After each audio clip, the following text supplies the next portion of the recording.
யாரு? எல்லாருக்குமே தெரியும். பாரதி அழகாக சொல்லுவான், வீரம் விதைப்பது தாய் முளைப்பாலடா.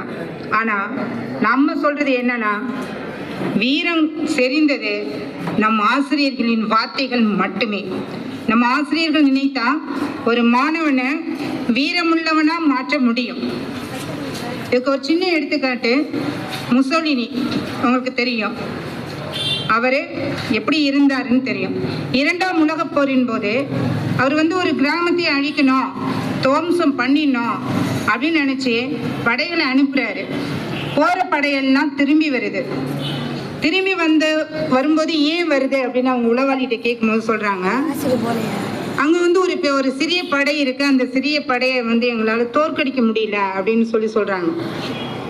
அப்படி என்ன உங்களால தோற்கடிக்க முடியல, இப்படி தோத்துட்டு வரீங்களே அப்படின்னு அவங்க கேட்கும்போது சொன்னாங்களாம், பெரிய படையா அப்படின்னு கேட்கும்போது இல்ல, ஒரு 60-70 பேர் இருப்பாங்க அப்படின்னு சொன்னாங்க.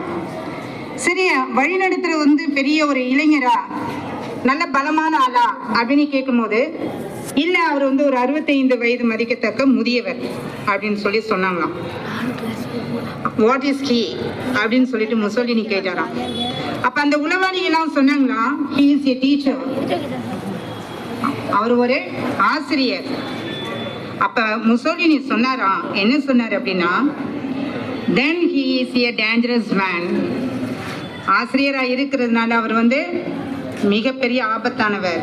ஏன்னா ஆசிரியர்களோட வார்த்தைகளை மாணவர்கள் வேத வாக்கா எடுத்துக்குவாங்க.